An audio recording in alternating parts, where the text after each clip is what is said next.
Welcome to all of you. तुम्हा सर्वांचं अगदी मनपूर्वक स्वागत आहे आपल्या साहित्य विवर या युट्यूब प्लॅटफॉर्मवर.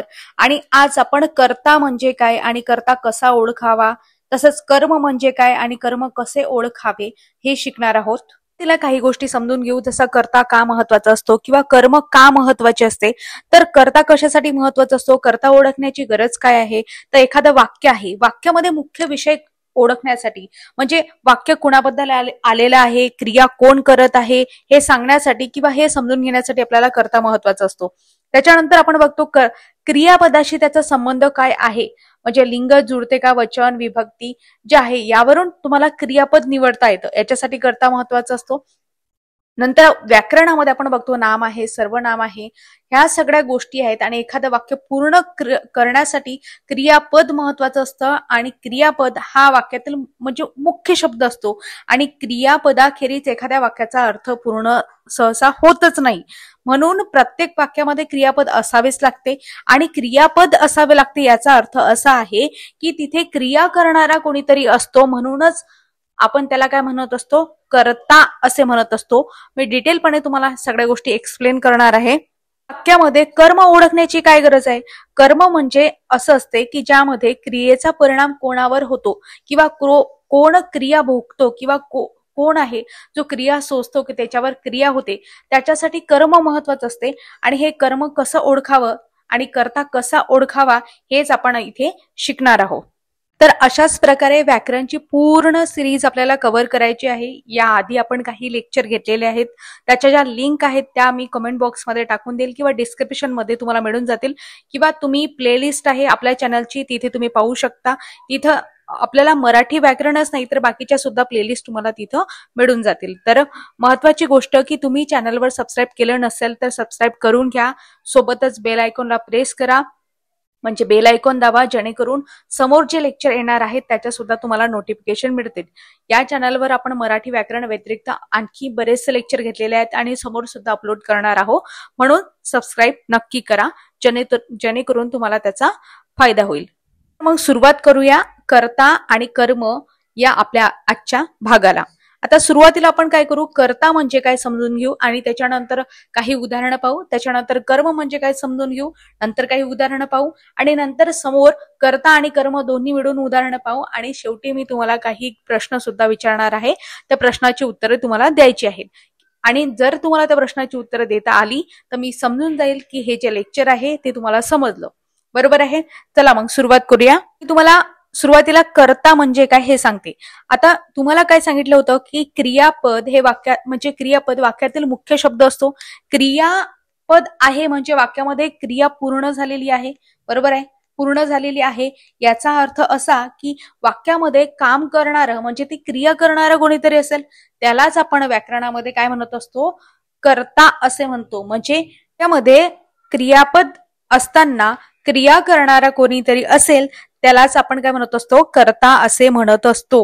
शॉर्टकटमध्ये वाक्यात क्रिया करणारा म्हणजेच क्रियेचा कर्ता म्हणजे क्रियापदाचा कर्ता असं आपण म्हणू शकतो. मध्ये महत्वाची गोष्ट म्हणजे कर्ता हा कधीही नाम किंवा सर्वनामांच्या स्वरूपातच असतो. कोणत्या स्वरूपात असतो, नाम किंवा सर्वनामांच्या. नामाची आणि सर्वनामांची डेफिनेशन तुम्हाला माहितीच असेल, मी सांगते वाटल्यास माहिती नसेल तर. आणि याआधी आपण डिटेल लेक्चर घेतलेला आहे, त्याच्या लिंक आहेत त्या कमेंट बॉक्समध्ये तुम्हाला मिळून जातील. नाम म्हणजे काय असते, वस्तू आहे. एखाद्या वस्तूला आपण काहीतरी नावे देतो, मग ते प्रत्यक्षात असतात किंवा काल्पनिक असतात. म्हणजे व्याकरणामध्ये प्रत्यक्षात असणाऱ्या किंवा कल्पनेने जाणवलेल्या वस्तू आहेत, त्याचे गुणधर्म आहेत, त्यांना दिलेली जी काही नावे असतात त्यालाच आपण नाम असे म्हणतो. तर सर्वनाम कशाला म्हणतात, तर व्याकरणामध्ये नाम आहे, नामाचा पुनर्वापर किंवा पुनरावृत्ती टाळण्यासाठी त्याऐवजी येणारे जे काही शब्द असतात त्या शब्दांना आपण व्याकरणामध्ये सर्वनाम असे म्हणतो. जसं आपण बघतो मी, तो, हे जे आहेत हे काय सर्वनाम आहेत, कारण ते नामाची पुनरावृत्ती टाळतात. तर मराठी व्याकरणामध्ये आपल्याला एकूण मूळ 9 सर्वनामे पाहायला मिळतात. ते आपण डिटेल लेक्चरमध्ये घेतलेलं आहे, तिथे तुम्ही पाहू शकता.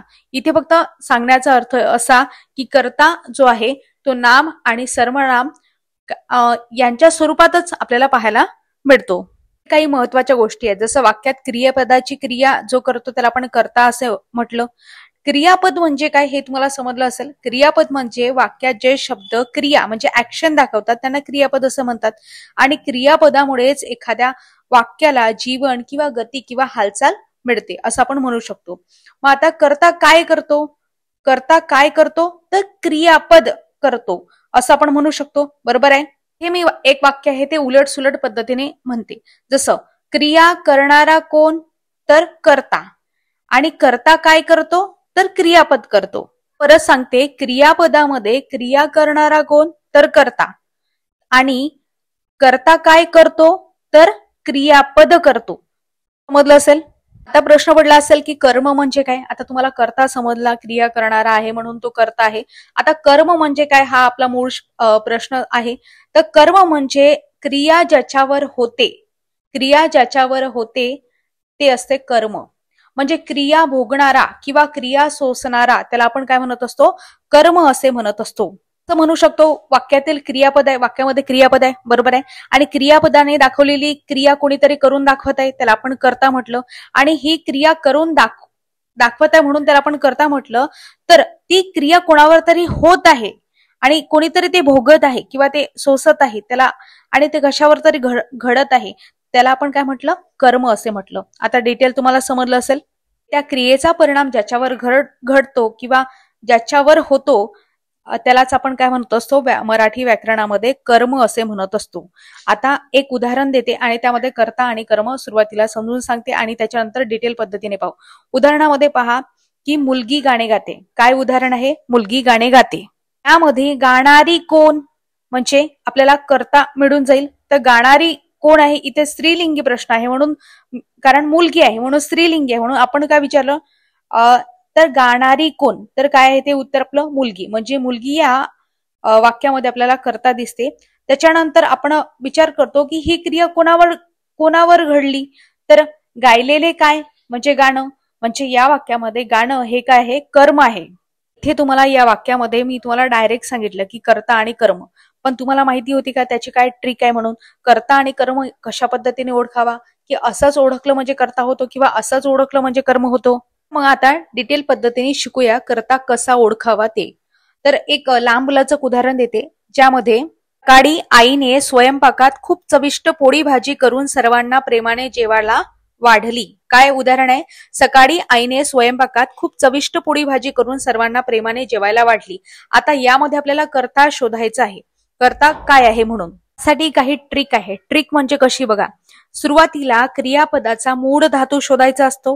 त्याच्यानंतर मूळ धातूला नारा किंवा नारी किंवा नारे प्रत्यय लावायचा असतो. त्याच्यानंतर प्रश्न विचारायचा असतो, कोण असा प्रश्न विचारायचा असतो किंवा काय असा प्रश्न विचारायचा असतो, आणि त्याच्यानंतर आपल्याला उत्तर मिळते म्हणजे कर्ता मिळतो.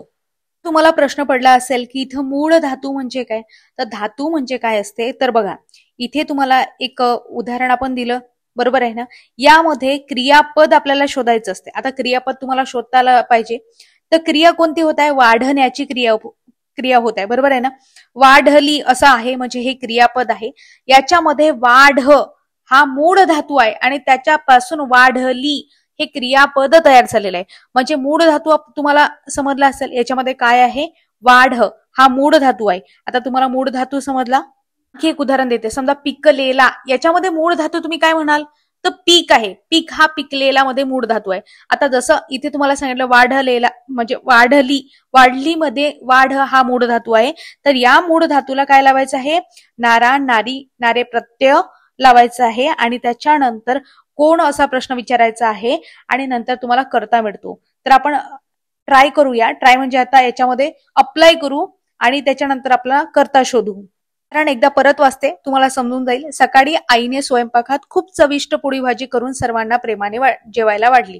वाढली यामध्ये क्रियापद आहे म्हणजे, आणि याचा मूळ धातू आहे वाढ. बरोबर आहे. याला नारा नारी नारे प्रत्यय लावणार आहोत आपण. तर वाढ नारी, नारी हा प्रत्यय लागला.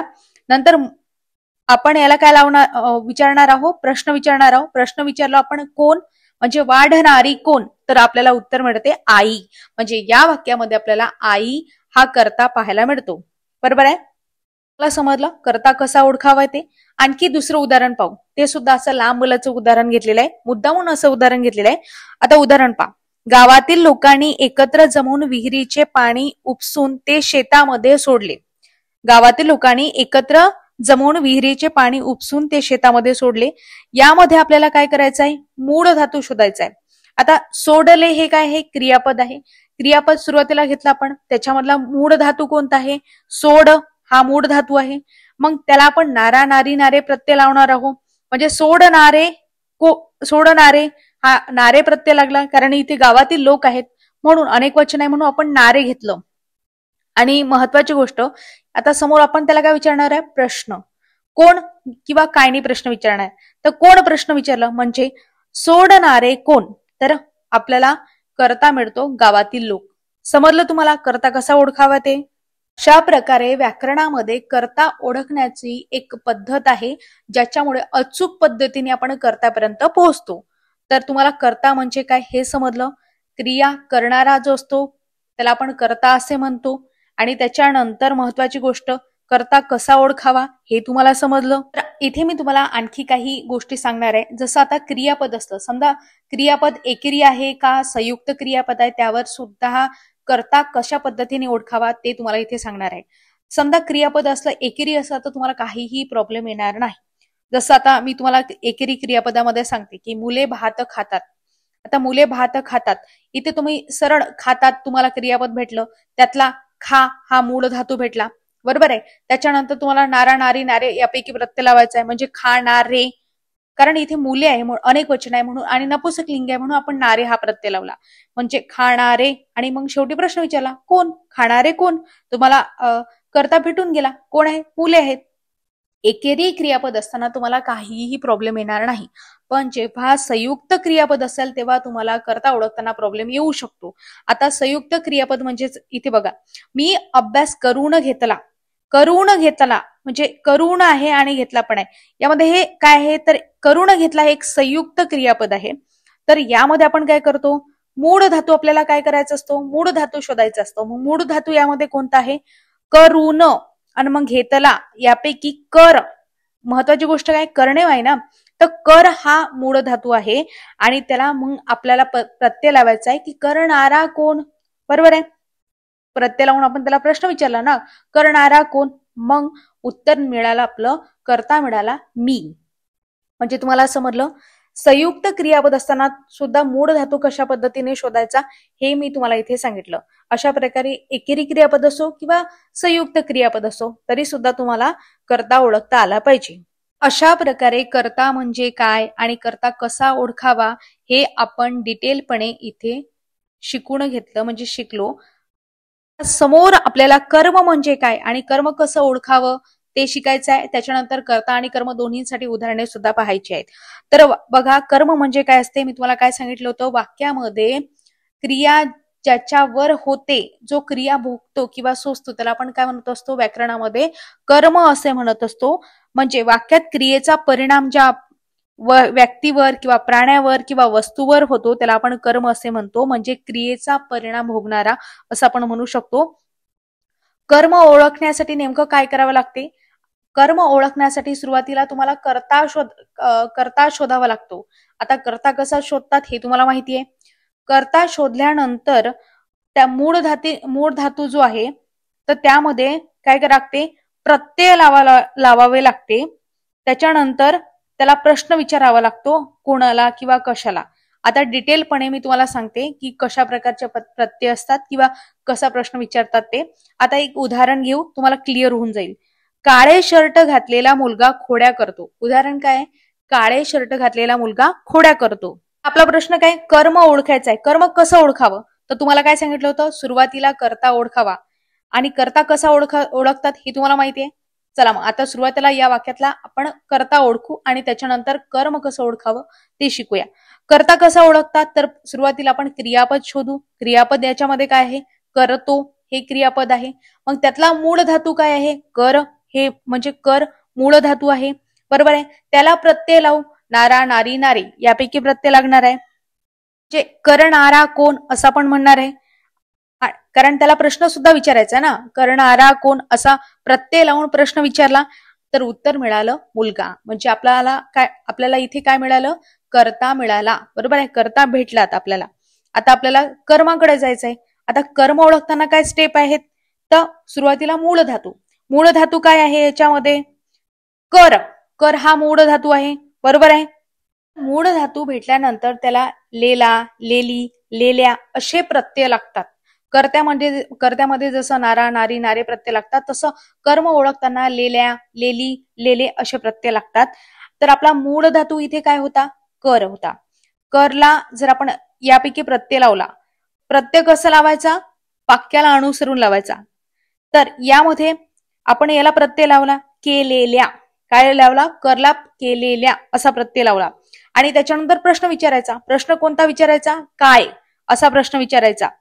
तर केलेल्या काय, तर तुम्हाला उत्तर मिळेल म्हणजे कर्म मिळेल. कर्म काय मिळालं? खोड्या. इथे तुम्हाला वाक्यातील कर्म मिळालं खोड्या. तर अशा प्रकारे आपण हे उदाहरणासहित समजून घेतलं की कशा पद्धतीने कर्ता ओळखावा किंवा कशा पद्धतीने कर्म ओळखावे. आता आपण उदाहरणं घेऊ आणि तुम्हाला डिटेलपणे समजेल की कर्ता आणि कर्म कसं ओळखावं ते. आता एक उदाहरण घेते. मी बैलाला मारतो. यामध्ये डायरेक्ट आपण कर्ता ओळखायचा. मारणारा कोण? कारण आपल्याला क्रियापद भेटलं, मूळ धातू भेटला, त्याला आपण नारा, नारी, नारे प्रत्यय लावला आणि प्रश्न विचारला आणि आपल्याला कर्ता मिळाला. म्हणून डायरेक्ट प्रश्न विचारते मी आता शॉर्टकट मध्ये. मारणारा कोण?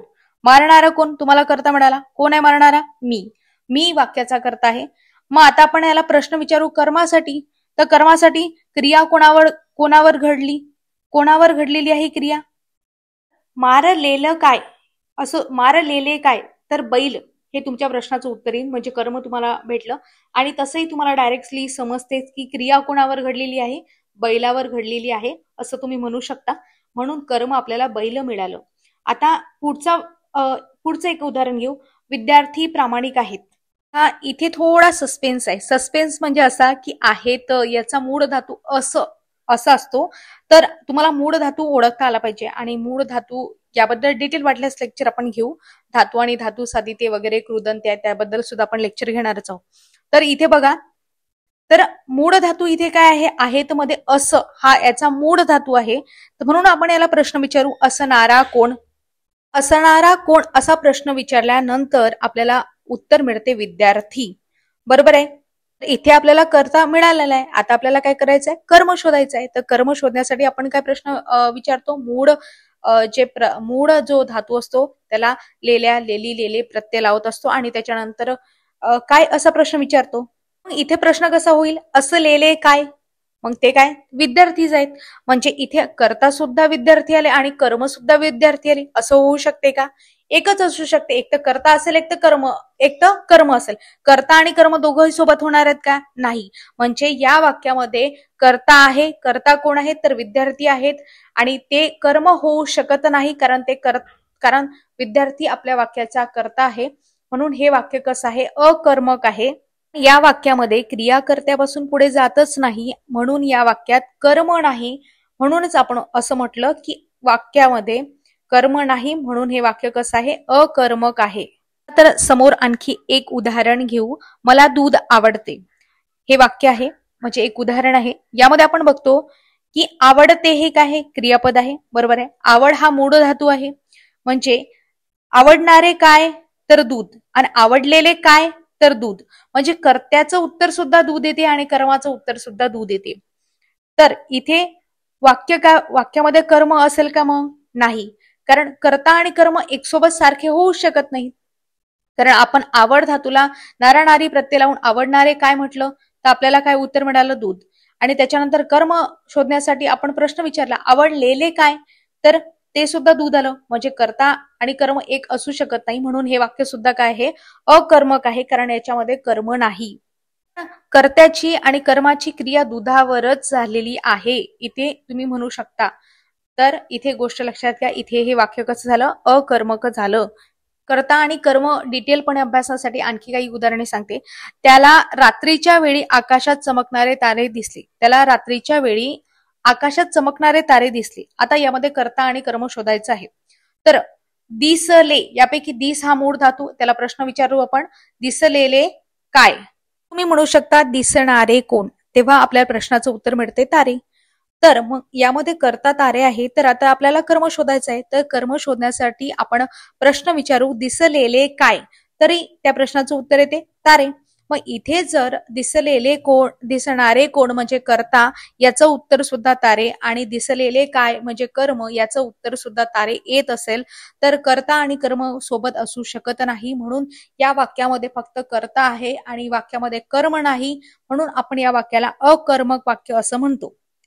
म्हणजे इथे तुम्हाला डिटेलपणे समजलं आता कर्ता आणि कर्म कसं ओळखायचं ते. मी तुम्हाला शॉर्टकटमध्ये काही गोष्टी सांगते, परत परत सांगते. कर्ता म्हणजेच काय असतो की क्रिया करणारा किंवा जो क्रिया घडवून आणतो त्याला आपण कर्ता असे म्हणतो, आणि क्रिया ज्याच्यावर होते म्हणजे क्रिया भोगणारा किंवा सोसणारा त्याला आपण काय म्हणत असतो, कर्म असे म्हणत असतो. कर्ता असतो, कर्ता ओळखताना मूळ धातू आपल्याला ओळखायचा असतो. त्याच्यामध्ये म्हणजे क्रियापदाचा मूळ धातू, त्याच्यामध्ये धातू ओळखून त्याला नारा, नारी, नारे असे प्रत्यय लावायचे असतात, आणि नंतर मग कोण असा प्रश्न विचारायचा असतो, तेव्हा आपल्याला वाक्यामधला कर्ता भेटून जातो. त्याच्यानंतर आपण बघतो की आपल्याला जर कर्म शोधायचं असेल तर क्रियेचा परिणाम ज्याच्यावर झाला त्यालाच आपण कर्म असं म्हणत असतो. तर कर्म शोधताना मूळ धातू, त्याला त्याच्यानंतर लेला, लेली, लेल्या अशा प्रकारचा प्रत्यय आपण लावत असतो, आणि नंतर त्याला कोणाला किंवा कशाला किंवा कायनी प्रश्न विचारत असतो. तर अशा प्रकारे वाक्यातील कर्म आपल्याला मिळते. आता तुम्हाला व्यवस्थितरित्या समजलं असेल कर्ता आणि कर्म म्हणजे काय. चला तर आता काही ट्रिकी उदाहरणं तुम्हाला काही सांगते. ट्रिकी उदाहरणांमध्ये बघा, पहिलं उदाहरण तुम्हाला सांगते, त्याला थंडी वाजते. उदाहरण काय आहे, त्याला थंडी वाजते, हे उदाहरण तुम्हाला दिलंय. आता यामध्ये तुम्हाला कर्ता शोधायचा आहे आणि कर्म सुद्धा शोधायचं आहे. तर कर्ता, तर थंडी वाजते, वाजते म्हणजे वाजणारी कोण, थंडी, बरोबर आहे. आणि कर्म शोधण्यासाठी वाजलेली काय, थंडी. आता कर्ता इथे थंडी कर्तात सुद्धा आलं, आणि कर्म आपण शोधण्यासाठी प्रयत्न केला तर त्यामध्ये सुद्धा तसंच उत्तर आलं. मग कर्ता आणि कर्म सोबत असू शकते का, नाही. म्हणून इथे आपल्या वाक्यामध्ये, या वाक्यामध्ये काय आहे, नाही, कर्म नाही आणि कर्ता आहे, म्हणून हे वाक्य काय आहे, अकर्मक आहे, कारण कर्म नाहीये म्हणून. म्हणजे इथे तुम्हाला समजलं. आता तुम्हाला असं पण विचार आला असेल की इथे थंडी असा कसा करताय, तर असा सुद्धा करता होऊ शकते, कारण व्याकरणामध्ये असे काही ट्रिकी प्रश्न विचारण्यात येतात. त्यावेळेस आपण जे स्टेप फॉलो केलेले आहेत त्या स्टेपनी जायचं. तर मी काय सांगितलं तुम्हाला, व्याकरणामध्ये जे रूल आहेत ते रूल फॉलो करत आणि त्या स्टेपनी जायचं, म्हणजे आपल्याला कर्ता कर्म व्यवस्थितरित्या ओळखता येईल. आता दुसरं उदाहरण पाहू. दुसऱ्या उदाहरणामध्ये राजाला मुकुट शोभतो. या उदाहरणामध्ये तुम्हाला शोभणारे कोण किंवा शोभलेले काय असा प्रश्न विचारल्यावर तुम्हाला कर्ता आणि कर्म दोन्ही भेटणार आहे. तर शोभणारे कोण, तर मुकुट, आणि शोभलेले काय, तर मुकुट. दोन्ही प्रश्नांचं उत्तर एकच येते, म्हणजे या वाक्यामध्ये कर्ता आहे, कर्म नाही. वाक्य कसं आहे, अकर्मक आहे. बरोबर आहे, इथे तुम्हाला समजलं. तर इथे सुद्धा तुम्हाला प्रश्न पडला असेल की शोभणारे कर्ता म्हणून मुकुट कसं काय होऊ शकते, तरी सुद्धा इथे एक मुकुट आलेलं आहे. ठीक आहे. काय सांगितलं, व्याकरणाचे रूल फॉलो करायचे, जे रूल सांगितले स्टेप बाय स्टेप त्यानुसार जायचं. तसंच आपण आता तिसरं उदाहरण पाहू. त्यामध्ये मला चंद्र दिसतो. यामध्ये दिसणारा कोण, चंद्र, आणि दिसलेले काय, चंद्र. दोन्ही याचं उत्तर एकच येते, म्हणजे वाक्यामध्ये कर्ता आहे, कर्म नाही. वाक्य हे कसं आहे, अकर्मक आहे. आता मी तुम्हाला हे काही ट्रिकी उदाहरणं सांगितले. या उदाहरणांमध्ये तुम्हाला काय दिसते की त्याला, राजाला किंवा मला हे कधीच करते नव्हते, करते वेगळेच होते. कारण आपण व्याकरणाचे रूल फॉलो करत असताना स्पेशल ट्रिक बघितल्या की कसा कर्ता ओळखावा आणि कसं कर्म ओळखावं. तर त्यानुसारच गेलो तर आपला कर्ता कर्म आपल्याला व्यवस्थितरित्या उत्तर आपले आले, आणि अशाच प्रकारे परीक्षेमध्ये सुद्धा आपल्याला असे ट्रिकी काही प्रश्न येऊ शकतात. आणखी काही 2 उदाहरणं देते आणि त्याच्यानंतर तुम्हाला तुमच्यासाठी प्रश्न देते. त्या प्रश्नाचे उत्तर तुम्हाला कमेंट बॉक्समध्ये द्यायचे आहेत. तर बघा, प्रश्न आता सुरुवातीला 2 आणखी उदाहरणं देते कर्ता आणि कर्म ओळखण्यासाठी. मी समजून सांगते आणि नंतर तुम्हाला प्रश्न विचारते. सीता फुले वेचते. यामध्ये कर्ता आणि कर्म आपल्याला ओळखायचा आहे. तर फुले वेचते, वेचतेमध्ये वेच हा मूळ धातू आहे, त्याला आपण वेचणारे कोण, तर सीता म्हणजे कर्ता मिळाला. वेचलेले काय, तर फुले, हे आपलं उत्तर मिळालं. म्हणजे इथे कर्ता कोण आहे, सीता, आणि कर्म काय आहे, फुले. त्याच्यानंतर आपण पुढे जाऊ. पुढचं एक उदाहरण देते की मुलगा पुस्तक वाचतो. मुलगा पुस्तक वाचतो, यामध्ये वाचतो हे क्रियापद आहे, वाच मूळ धातू आहे. वाचणारे कोण म्हणजे कर्ता भेटेल, कोण आहे? मुलगा. आणि वाचलेले काय? तर पुस्तक. म्हणजे कर्म मिळालं. तर या वाक्यामध्ये आपल्याला कर्ता आणि कर्म आपण ओळखलं. म्हणजे कर्ता आणि कर्म कसं ओळखावं हे आता तुम्हाला डिटेलपणे तुम्ही शिकलेले आहात. आशा करते मी जे तुम्हाला शिकवलं ते तुम्हाला समजत असेल. तर आणि समजत असेल तर तुम्हाला पुढील प्रश्नांची उत्तरे नक्कीच येतील. तर तुमच्यासाठी मी काही प्रश्न काढलेले आहेत. आणि महत्वाची गोष्ट म्हणजे तुमचे सुद्धा काही प्रश्न असतील तर तुम्ही कमेंट बॉक्समध्ये मला बिंदासपणे सांगू शकता, बिंदासपणे बोलू शकता. कुठल्याही प्रकारचं ऑब्जेक्शन असो, काहीही असो, सजेशन असो, काहीही असो, तुम्ही बिंदासपणे कमेंट बॉक्समध्ये सांगा.